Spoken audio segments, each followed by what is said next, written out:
Hello, Beb. Hi Beb, ano yan? Baka may extra ka dyan. Pangbayad ko lang sana sa school para makapag-exam na ako. Ibabalik ko naman agad sa isang linggo. Ay, pasensya ka na, Beb, ah. Wala din ako ngayon eh. Sige, sige. Salamat. Bibigyan mo pa ako ng obligasyon. Ayaw gumawa ng sarili niyang paraan.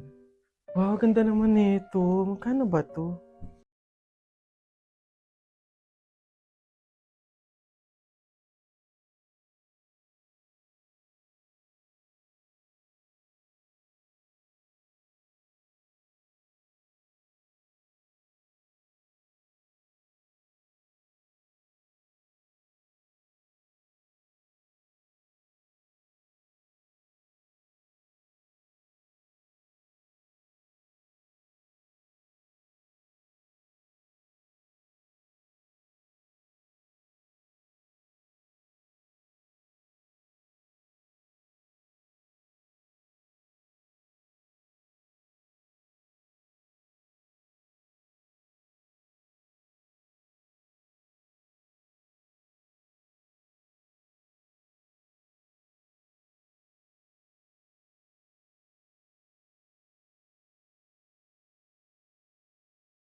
One week nang hindi online si Jennifer, ah.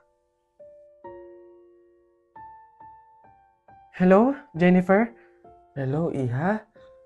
Oh, tita. Bakit kayo pa yung sumagot? One week na po kasing hindi nag-online si Jennifer eh. Kakamustahin ko po sana siya. Iha, wala na si Jennifer. Ano po? Pasensya ka na kung hindi ka namin nasabihan agad ah. Nagkaroon ng tubig yung baga niya. Nagkaroon din ng malaking bukol yung dinadaluyan ng hangin kaya maging mga oxygen dito sa hospital eh hindi na kinaya. Iha, mamaya na yung libing niya. Iniwan na tayo ni Jennifer.